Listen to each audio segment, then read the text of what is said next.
नमो तस्स भगवतो अरहतो सम्मा संबुद्धस्स। धम्मबंधु, बड़ौदा के लुम्बिनी बौद्ध विहार में उस बुद्ध विहार पर निरंतर धर्म सीखने आने वाले उपासकों का कल वक्ता के तौर पर उनका टेस्ट लिया गया। कल कल्याणी जी का बुद्ध धर्म के नए सितारे पार्ट 2 इसमें हमने देखा ही। आज आइए जानते हैं मुकेश निकुम, जो धम्म का विद्यार्थी है, लुम्बिनी बौद्ध विहार का सदस्य है और निरंतर बौद्ध धर्म सीखने समझने के लिए आ रहा है। और आज उसके वक्तव्य से पता चलेगा कि निरंतर बौद्ध विहार पर आकर उसने हर रविवार की जो धम्म सभा भरी, उस धम्म सभा से उसने बहुत कुछ पाया है। और यह संदेश आपको भी मिले कि हर रविवार को लुम्बिनी बौद्ध विहार या किसी भी बौद्ध विहार पर जाकर धर्म श्रवण करना कितना फायदेमंद होता है। तो आइए शिष्य यानी अभी सीख रहे हैं माजिस रामनेर मुकेश निकुम को कमेंट ज़रूर कीजिएगा। आपके कमेंट से हमें पता चलता है कि ये जो नए लोग धम्म पर प्रकाश डाल रहे हैं ये कितने सही और आपको कैसे लग रहे हैं। शांति तथा करुणा का संदेश देने वाले महाकारुणिक तथागत भगवान गौतम बुद्ध को मेरा पंचांग प्रणाम। वैसे ही बोधिसत्व विश्व वंदनीय परम पूज्य डॉक्टर बाबा साहेब भीमराव रामजी आंबेडकर को मेरा कोटि कोटि नमन। जब भगवान बुद्ध को संबोधि प्राप्त हुई, उनके सामने प्रश्न आया कि ये जो मुझे मार्ग मिला है ये मैं अपने पास ही रखूं या ये मनुष्य के जन कल्याण तक पहुंचाऊं। तो उन्होंने बहुत सोचा और उसके बाद उन्होंने कहा, मन में विचार किया कि ये सिर्फ मेरे कल्याण के लिए नहीं, ये जन कल्याण के लिए बहुत काम आ सकता है। तो उनके मन में प्रश्न आया कि मैं सबसे पहले ये संदेश किसको दूं, कौन मेरी बात सुनेगा। तो उनको ख्याल आया सबसे पहले आलार कारम का, जो उनकी तपस्या के समय उनके साथ में थे। जैसे उनको गुरु भी कह सकते हैं क्योंकि उनकी साधना के समय वो उनके साथ में थे। तो उनको पहले आलार कारम का ध्यान आया क्योंकि वो बुद्धिमान, समझदार और विद्वान व्यक्ति थे, तो उनकी बात को जल्दी से समझ सकते थे। तो जैसे ही उन्होंने उनको बारे में सोचा और तलाश की तो पता चला कि उनकी मृत्यु हो चुकी है। अब उनके सामने फिर सवाल वही खड़ा हुआ कि किसको बताए। तो दूसरा नाम था उद्धत रामपुत्र। तो जब उन्होंने उनकी भी तलाश की तो पता चला उनकी भी मृत्यु हो चुकी थी। तब उन्होंने ख्याल आया भगवान बुद्ध को कि मेरे जो पहले 5 परिवारजक थे, जो निरंजना नदी के तट पर जब वो तपस्या कर रहे थे तब उनके साथी थे, तो क्यों ना मैं उनको बताऊं, क्योंकि वो मेरे साथी थे, उन्होंने मेरी सेवा भी की थी और काफी टाइम हम साथ में भी रहे थे और वो इस चीज को समझ सकते हैं क्योंकि वो भी उसी मार्ग की ओर बढ़ रहे हैं। तो मेरी बात को जल्दी से अडॉप्ट कर लेंगे और मुझे आसानी होगी उनको समझाने में।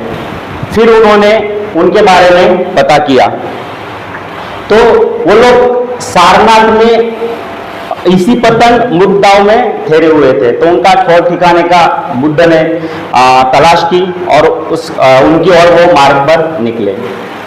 जब वो 5 परिवारजक समन गौतम बुद्ध को आते हुए देखे तो उन्होंने मन में सोचा कि ये वही समन है जिन्होंने तपस्या और काय क्लेश का मार्ग छोड़कर वैभव और जो काम भोग का मार्ग है वो चुन लिया था। तो वो हमारे पास आ रहे हैं लेकिन हम उनकी कोई बात नहीं सुनेंगे और ना ही उनका सम्मान करेंगे, ना ही उनकी कोई उनकी कोई बात को हम स्वीकार करेंगे। ऐसे मन में वो सोच रहे थे 5। लेकिन जैसे तथागत बुद्ध उनके पास आए, वो 5 परिवारजक अपने जो निर्णय थे उस पर कायम न रह सके, क्योंकि बुद्ध का जो व्यक्तित्व था वो इतना प्रभावित था कि उससे वो 5 जो परिवारजन थे वो बहुत प्रभावित हो गए। और उन्होंने जैसे ही समन गौतम पास में आए, उन्होंने किसी ने उनके पात्र को ले लिया, किसी ने उनके लिए आसन बिछा दिया, किसी ने उनके लिए पैर धोने के लिए पानी लेकर आए और इस तरीके से उनकी सेवा में लग गए। और एक मतलब इस तरीके से जो एक अप्रिय व्यक्ति है, लेकिन उनका इस असाधारण उनका स्वागत किया और बुद्ध ने उनके जो आसन थे वहां पे वो विराजमान हो गए। अब जैसे उनके बीच में वार्तालाप हुई, फिर एक दूसरे का हालचाल पूछा कि कैसे, सब कुछ होने के बाद जो 5 परिवारजक थे उन्होंने समन गौतम से प्रश्न किया, क्या आप अभी भी तपस्या और काय क्लेश में विश्वास रखते हैं कि वो जो मार्ग है वो सही है? तो बुद्ध ने यहाँ पे नकार दिया कि जो ये मार्ग है इसमें मेरा विश्वास नहीं है। उन्होंने नकारात्मकता से जवाब दिया। तो फिर उन्होंने सवाल किया वो 5 परिवारजकों ने, तो फिर आपका किस चीज में विश्वास है? तो भगवान बुद्ध ने उनको कहा कि 2 बातें हैं, एक है काम भोग का जीवन और दूसरा है काय क्लेश का जीवन मार्ग, तपस्या का। काय क्लेश यानी तपस्या का मार्ग। तो 2 तरीके के मार्ग है।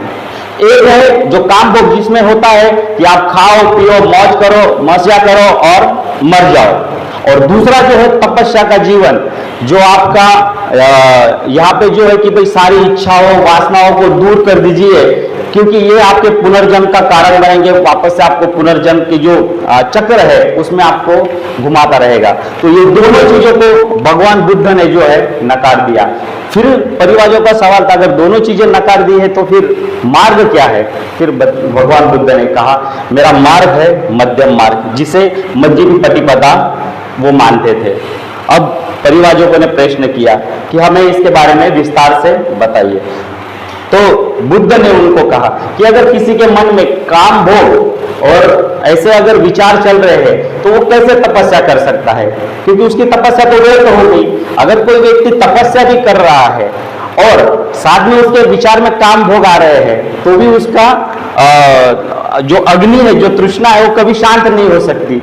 तो इसीलिए क्या है कि इन दोनों मार्ग से जब तक व्यक्ति अपने मन पर काबू नहीं कर लेता, विजय नहीं प्राप्त कर लेता, तब तक वो किसी चीज में सफल नहीं हो सकता। इसीलिए जो हमारी शारीरिक जो आवश्यकता है, जैसे खाना पीना हुआ, जो भी हमारे शरीर के लिए जो भी जरूरी है वो भी चाहिए, और उसके साथ साथ जो हमें क्या बोलते हैं कि खान पीन की चीजों के साथ जो आध्यात्मिक जीवन जो हमारी इच्छा है उनको भी हमें कंट्रोल करते हुए आगे बढ़ना है। क्योंकि अगर हम अपने शरीर का या खान पीन का ध्यान नहीं रखेंगे तो हमारा मनोबल ऐसे भी टूट जाएगा, निर्बल हो जाएगा। तो हम कोई चीज अगर हमें फोकस करनी तो वो हम नहीं कर पाएंगे।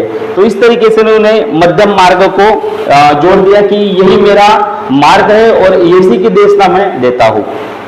फिर परिवारजकों ने प्रश्न किया कि आप हमें विस्तार से बताइए, और जब हम आपको निरंजना नदी पर छोड़कर गए थे तो उसके बाद क्या हुआ? उनका सवाल भी यही था। तो फिर बुद्ध ने बताया कि किस तरीके से वो छोड़ जाने के बाद बोध गया पहुंचे और वहां पे पीपल के जो पेड़ के नीचे उन्होंने ध्यान लगाया 4 सप्ताह तक, और किस तरीके से उन्होंने संबोधि प्राप्त की, सम्यक संबुद्ध हुए और इस नवे मार्ग का उन्होंने आविष्कार किया। तो बुद्ध ने कहा कि मेरा जो मार्ग है वो सद्धम्म का मार्ग है। सद्धम्म यानी क्या? जब उन परिवारजकों ने वापस से उनके मन में प्रश्न आया तो भगवान बुद्ध ने बताया कि सद्धम्म यानी आत्मा और परमात्मा, इन दोनों को उन्होंने मना कर दिया इस सद्धम्म के मार्ग। मेरा सद्धम्म का मार्ग है कि मरने पर क्या होता है, पूजा विधि करते, कर्मकांड करते, इसमें क्या होता है। इससे अच्छा कि जो अब मनुष्य जीवन है, जो मनुष्य है वो अभी उसके लिए क्या सही है, क्योंकि ये पूरे संसार में पूरे जीवन काल में दुख से भरा हुआ है। तो बुद्ध ने केंद्र बिंदु मनुष्य को रखा कि मेरे मार्ग में मनुष्य ही केंद्र बिंदु है, कि इस विश्व में एक मनुष्य दूसरे मनुष्य के साथ उसका व्यवहार कैसा है वो इंपॉर्टेंट है, ना कि मरने के बाद क्या होता है और कोई पूजा विधि क्रिया कर्म करने के बाद क्या होता है। इससे ज्यादा इंपॉर्टेंट है कि एक मनुष्य दूसरे मनुष्य के साथ कैसा संबंध रखता है, कैसा व्यवहार रखता है। तो उनका पहला आधार तत्व था अभिधारणा, यानी हर प्राणी दुख, कष्ट और दरिद्रता का जीवन व्यतीत कर रहा है, तो इस दुख से कैसे उस व्यक्ति को बाहर निकाला जाए। संसार में सब तरफ दुख ही दुख है, तो धम्म का पहला उद्देश्य जो था दुख को कैसे दूर किया जाए, तो ये सद्धम्म कैसे हो सकता है, तो धम्म कैसे दुख को दूर कर सकता है। तो उसके लिए 3 पथ है, एक है पवित्रता का पथ, दूसरा है धम्म परायणता और तीसरा जैसे शील मार्ग पर चलना। अब निर्मलता का पथ क्या है, जैसे निर्मलता का पथ है पंचशील का मार्ग, जैसे अभी हम डेली रूटीन में भी हम यूज करते हैं पंचशील। तो ये जो है पंचशील में हमारे 5 शील आते हैं, जैसे किसी की हिंसा ना करना, चाहे कोई भी जीव हो, जंतु हो, इंसान हो, किसी की हिंसा ना करना, चोरी ना करना, व्यभिचार ना करना, झूठ नहीं बोलना है और किसी तरह का व्यसन का हमें सेवन नहीं करना है। तो जब व्यक्ति इन शीलों का पालन करेगा तो हर एक अपने दुख को दूर करके वो सद्मार्ग का सुख की तरफ वो बढ़ेगा। और इसी तरीके से गौतम बुद्ध ने आगे बताया है आर्य अष्टांगिक मार्ग में, जिसमें सम्यक दृष्टि, सम्यक संकल्प, सम्यक वाणी, सम्यक कर्मार्थ, सम्यक आजीविका, सम्यक व्यायाम, सम्यक स्मृति और सम्यक समाधि, ये आर्य अष्टांगिक मार्ग है, जो बहुत डिटेल में अभी मैं नहीं बता पाऊंगा, लेकिन इनके मार्ग पर चलते हुए एक व्यक्ति अपने दुख को दूर करते हुए सुखी जीवन में जा सकता है। वैसे ही और 10 शील है, उनके बारे में भी भगवान बुद्ध ने बात की है, दान, शील, नेक्षम, प्रज्ञा, वीर्य, खंति, सत्य, अधिष्ठान, मैत्रिय और उपेक्षा। तो इनके बारे में उन 5 परिवारकों ने डिटेल्स में भगवान बुद्ध ने बताया कि यही मार्ग से एक व्यक्ति अपने दुख को दूर करते हुए अपने सुखी जीवन की ओर बढ़ सकता है। और बस मेरा